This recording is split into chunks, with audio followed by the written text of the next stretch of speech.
post-Cartesian outlook. This is after Descartes, the philosopher.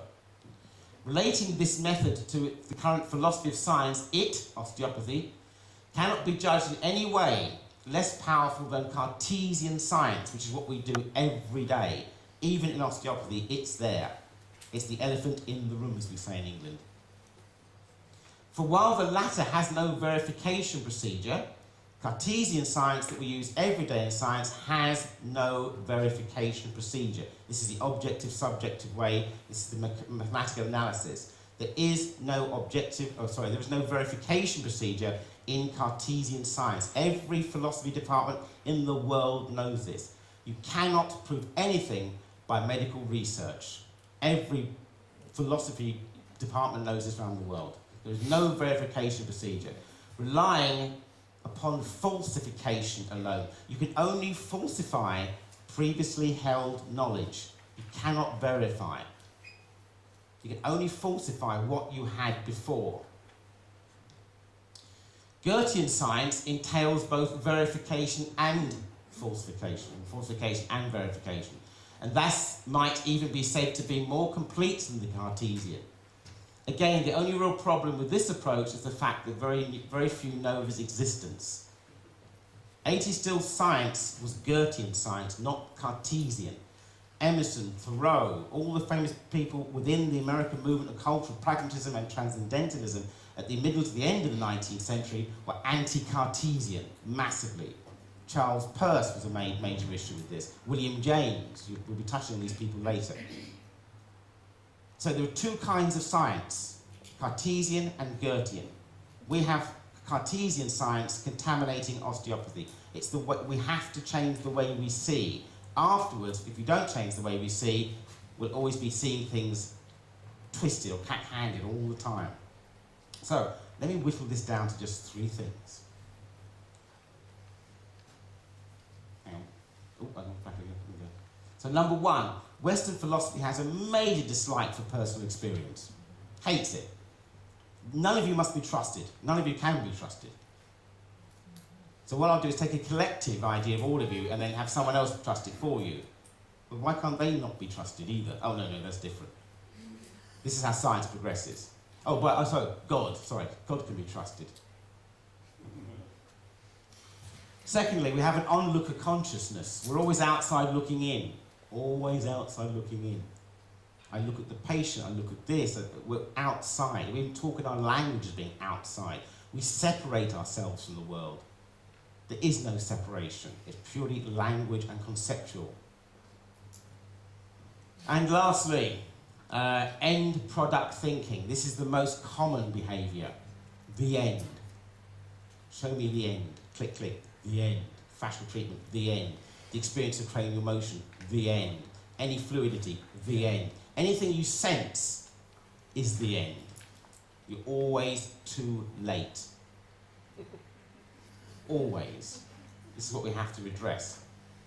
So, as I said, the biggest obstruction to osteopathic thinking. I think A.T. Still was a bit worried that the tail would wag the dog after a while, and this is what's happened. It's back to front. We have to get things in order. So, as I said, manipulation is the biggest problem. So, we all like cherry photos, so this is purely by accident.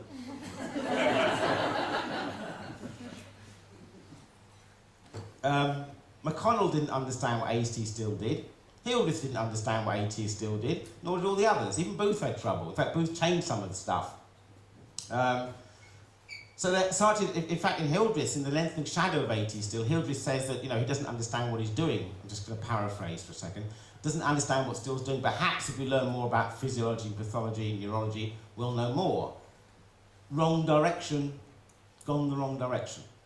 So they started fracturing osteopathy into parts to try and understand it more. So I thought, well, okay, let's get rid of all the parts and let's just think of something fundamental. So what I had to do was do a bit of tidying up first. I had to chuck these things in the bin, in the trash, okay? And go with Goethe's idea that all theories are grey. No theories. Okay, let's get rid of cranial theory, fascial theory, visceral. Let's try this as an experiment and see what happens. Instead of taking the bits off the tree, let's start right at the bottom. Let's start at the bottom end. Okay, so first of all, no names. Let's get rid of the word osteopathy altogether so we get this direct experience. Then Henry Bortoff many years ago said, okay, well, so what you've got to do is start from the beginning. Right, okay. So, history and philosophy, okay, of science. This is a good thing. Now, number one, Henry, what have I got to read to start off with? Okay, over 15 years ago. Here are the key books. Funny enough, the books that are not in this are osteopathic books. We've already read all the osteopathic books. Once you've read osteopathic books, you've got to get rid of them. You've got to back up, go right backwards, look more broadly. Let's start with Aristotle's physics, metaphysics, and de anima. These are crucial to understanding osteopathy.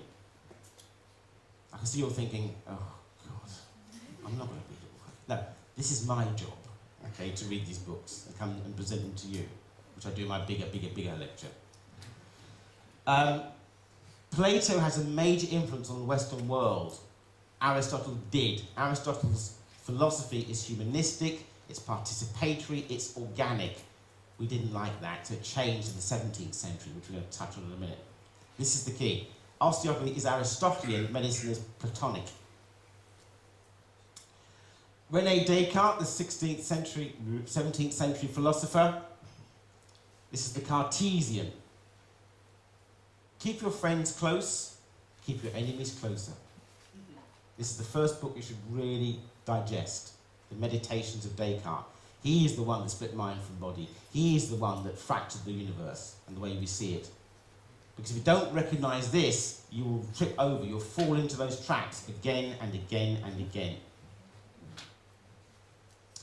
Let's talk about religion. Let's talk about my hero, other than A.T. Still, is William James, the brother of Henry James, the novelist. He was a supporter of osteopathy. And when he talks about religion as being very, very important in any culture, to be human. So we're discussing, was it yesterday, about the fact that, who discussed about humans not being apes connected? Someone mentioned that.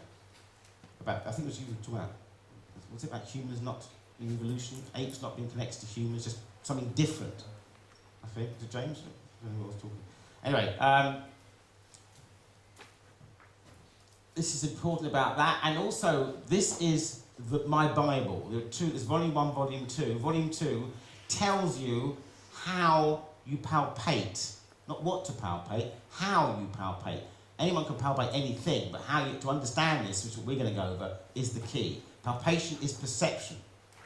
In volume 2, he goes through it all. 900 pages. Free as PDFs on the internet. External hard drive necessary, unless you've got a big memory in your computer. Now we're coming into more modern. This is Raymond Tallis, a psychiatrist, who disputes that we are descended from apes, and when he presents his work on YouTube, you cannot but not believe him. He questions this whole thing about neuromania, Darwinitis, misrepresentation of humanity. I now call it osteopathitis, visceralitis.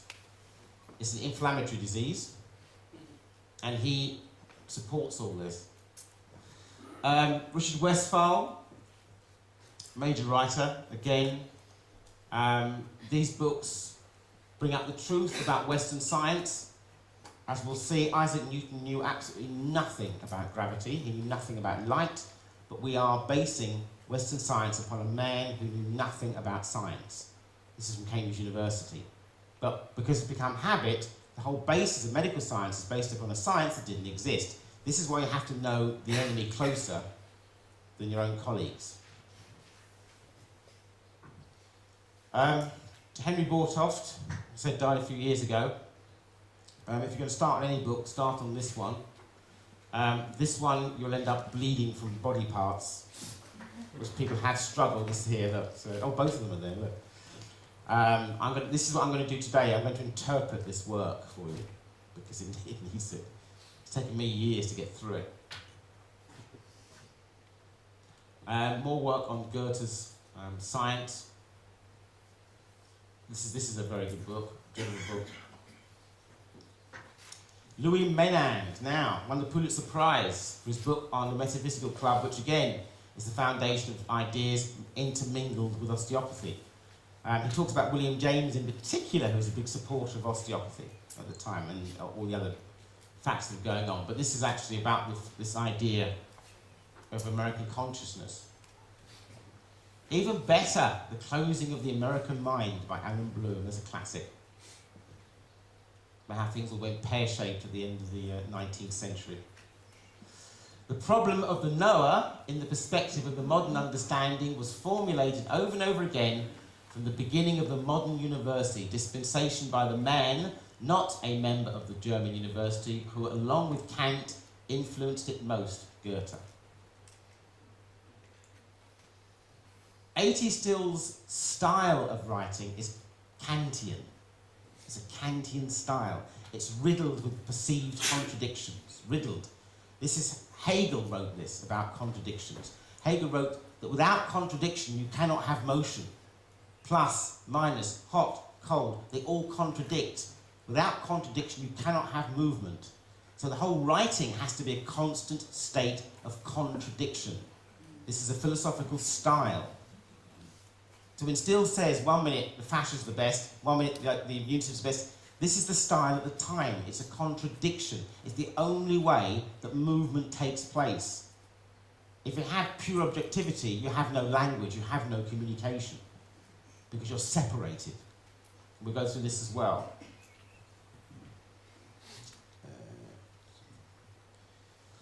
Robert Richards, The Romantic Conception of Life, which is a bit of a doorstop. So buy it, keep the door open with it, and when you get around to it, you can read it. I worship this woman. She doesn't know me, actually. Laura Dassow-Walls from America. 19th century natural science. If you want to know what happened, read Laura Dassow-Walls. And this goes without, that sort of states itself, Emerson's Life and Science.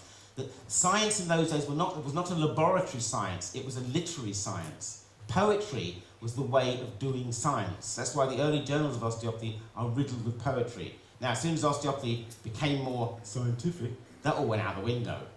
Can't have poetry. Poetry is the only way to communicate experience, not statistics. That's why Goethe was known as a poet, but in fact he did more science. And as we'll see later, NASA have now dropped Isaac Newton and adopted Goethe. NASA is the National Space Agency, the Apollo project. They've taken on Goethe now. Which, you know, it seems to me that we were ahead in the 19th century, we were well ahead. Now everyone's catching up again. We're going to have to go backwards to come forwards again. The development of science as a practical and historical influence in North America is attributed to Immanuel Kant and Johann Wolfgang von Goethe. This is the conclusion of Robert Richards, and 2 books by Laura Dassow-Walls, which I showed you there.